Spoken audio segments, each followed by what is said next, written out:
مرکز 14 باب۔ 2 دن کے بعد فسا اور عید فطیر ہونے والی تھی اور سردار کاہن اور فقی موقع ڈھونڈ رہے تھے کہ اسے کیوں کر فریب سے پکڑ کر قتل کریں، کیونکہ کہتے تھے کہ عید میں نہیں، ایسا نہ ہو کہ لوگوں میں بلوا ہو جائے۔ جب وہ بیتنیہ میں شمعون کوڑی کے گھر میں کھانا کھانے بیٹھا تو ایک عورت جٹا ماسی کا بیش قیمت خالص عطر سنگ مرمر کے عطر دان میں لائی اور عطر دان توڑ کر عطر کو اس کے سر پر ڈالا، مگر بعض اپنے دل میں خفا ہو کر کہنے لگے یہ عطر کس لیے ضائع کیا گیا، کیونکہ یہ عطر 300 دینار سے زیادہ کو بک کر غریبوں کو دیا جا سکتا تھا، اور وہ اسے ملامت کرنے لگے۔ یسوع نے کہا اسے چھوڑ دو، اسے کیوں دکھ کرتے ہو؟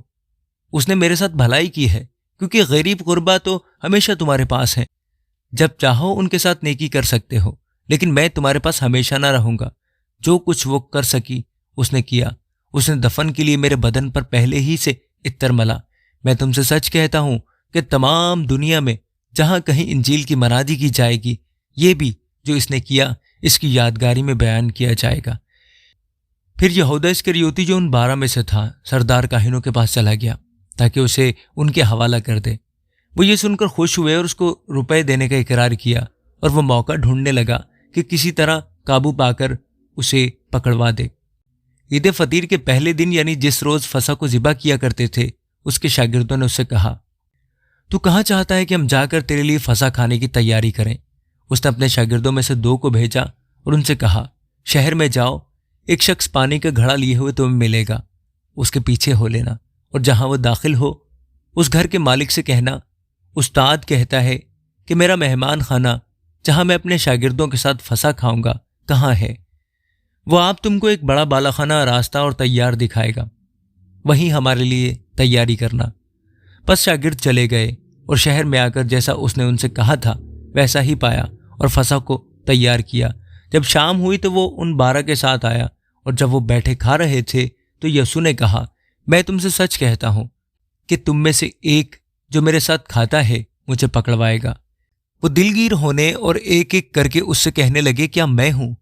اس نے ان سے کہا کہ وہ 12 میں سے ایک ہے جو میرے ساتھ طباق میں ہاتھ ڈالتا ہے، کیونکہ ابن آدم تو جیسا اس کے حق میں لکھا ہے جاتا ہی ہے، لیکن اس آدمی پر افسوس جس کے وسیلہ سے ابن آدم پکڑوایا جاتا ہے۔ اگر وہ آدمی پیدا نہ ہوتا تو اس کے لیے اچھا ہوتا۔ اور وہ کھا ہی رہے تھے کہ اس نے روٹی لی اور برکت دے کر توڑی اور ان کو دی اور کہا لو یہ میرا بدن ہے۔ پھر اس نے پیالہ لے کر شکر کیا اور ان کو دیا، اور ان سبوں نے اس میں سے پیا، اور اس نے ان سے کہا یہ میرا وہ عہد کا خون ہے جو بہتےروں کے لیے بہایا جاتا ہے۔ میں تم سے سچ کہتا ہوں کہ انگور کا شیرہ پھر کبھی نہ پیوں گا اس دن تک کہ خدا کی بادشاہی میں نیا نہ پیوں۔ پھر گیت گا کر باہر زیتون کے پہاڑ پر گئے، اور یسوع نے ان سے کہا تم سب ٹھوکر کھاؤ گے، کیونکہ لکھا ہے کہ میں چرواہے کو ماروں گا اور بھیڑیں پراگندہ ہو جائیں گی، مگر میں اپنے جی اٹھنے کے بعد تم سے پہلے گلیل کو جاؤں گا۔ پترس نے اس سے کہا گو سب ٹھوکر کھائیں لیکن میں نہ کھاؤں گا۔ یسوع نے اس سے کہا میں تجھ سے سچ کہتا ہوں کہ تو آج اسی رات مرغ کے 2 بار بانگ دینے سے پہلے 3 بار میرا انکار کرے گا۔ لیکن اس نے بہت زور دے کر کہا اگر تیرے ساتھ مجھے مرنا بھی پڑے تو بھی تیرا انکار ہرگز نہ کروں گا۔ اسی طرح اور سب نے بھی کہا۔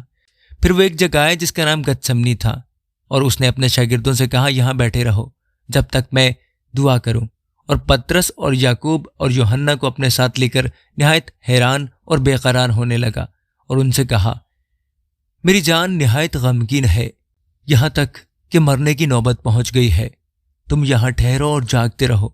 اور وہ تھوڑا آگے بڑھا اور زمین پر گر کر دعا کرنے لگا کہ اگر ہو سکے تو یہ گھڑی مجھ پر سے ٹل جائے، اور کہا اے ابا، اے باپ، تجھ سے سب کچھ ہو سکتا ہے، اس پیالہ کو میرے پاس سے ہٹا لے، تو بھی جو میں چاہتا ہوں وہ نہیں بلکہ جو تو چاہتا ہے وہی ہو۔ پھر وہ آیا اور انہیں سوتے پا کر پترس سے کہا اے شمعون تو سوتا ہے؟ کیا تو ایک گھڑی بھی نہ جاگ سکا؟ جاگو اور دعا کرو تاکہ آزمائش میں نہ پڑو۔ روح تو مستعد ہے مگر جسم کمزور ہے۔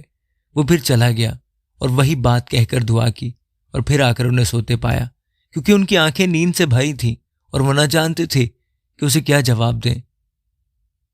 پھر تیسری بار آ کر ان سے کہا اب سوتے رہو اور آرام کرو، بس وقت آ پہنچا ہے دیکھو ابن آدم گنہگاروں کے ہاتھ میں حوالہ کیا جاتا ہے، اٹھو چلیں، دیکھو میرا پکڑوانے والا نزدیک آ پہنچا ہے۔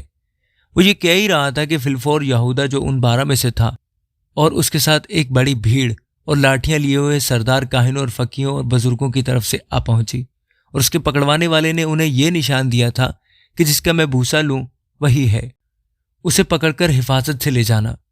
وہ آ کر فلفور اس کے پاس گیا اور کہا، اے ربی، اور اس کے بوسے لیے۔ انہوں نے اس پر ہاتھ ڈال کر اسے پکڑ لیا۔ ان میں سے جو 5 کھڑے تھے، ایک نے تلوار کھینچ کر سردار کاہن کے نوکر پر چلائی اور اس کا کان اڑا دیا۔ یسوع نے ان سے کہا، کیا تم تلواریں اور لاٹھیاں لے کر مجھے ڈاکو کی طرح پکڑنے نکلے ہو؟ میں ہر روز تمہارے پاس ہیکل میں تعلیم دیتا تھا اور تم نے مجھے نہیں پکڑا، لیکن یہ اس لیے ہوا کہ نوشتے پورے ہوں۔ اس پر سب شاگرد اسے چھوڑ کر بھاگ گئے، مگر ایک جوان اپنے ننگے بدن پر مہین چادر اوڑھے ہوئے اس کے پیچھے ہو لیا۔ اسے لوگوں نے پکڑا، مگر وہ چادر چھوڑ کر ننگا بھاگ گیا۔ پھر وہ یسوع کو سردار کاہن کے پاس لے گئے، اور سب سردار کاہن اور بزرگ فقی اس کے پاس جمع ہو گئے، اور پترس فاصلے پر اس کے پیچھے پیچھے سردار کاہن کے دیوان خانہ کے اندر تک گیا اور پیادوں کے ساتھ بیٹھ کر آگ تاپنے لگا۔ اور سردار کاہن اور سب صدر عدالت والے یسوع کو مار ڈالنے کے لیے اس کے خلاف گواہی ڈھونڈنے لگے، مگر نہ پائی، کیونکہ بہتیروں نے اس پر جھوٹی گواہیاں تو دیں، لیکن ان کی گواہیاں متفق نہ تھیں۔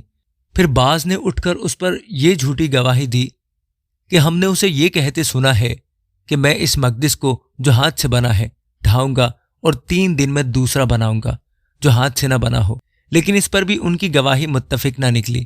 پھر سردار کاہن نے بیچ میں کھڑے ہو کر یسوع سے پوچھا کہ تو کچھ جواب نہیں دیتا، یہ تیرے خلاف کیا گواہی دیتے ہیں؟ مگر وہ خاموش ہی رہا اور کچھ جواب نہ دیا۔ سردار کاہن نے اس سے پھر سوال کیا اور کہا، کیا تو اس تودا کا بیٹا مسیح ہے؟ یسوع نے کہا، ہاں میں ہوں، اور تم ابن آدم کو قادر مطلق کی دہنی طرف بیٹھے اور آسمان کے بادلوں کے ساتھ آتے دیکھو گے۔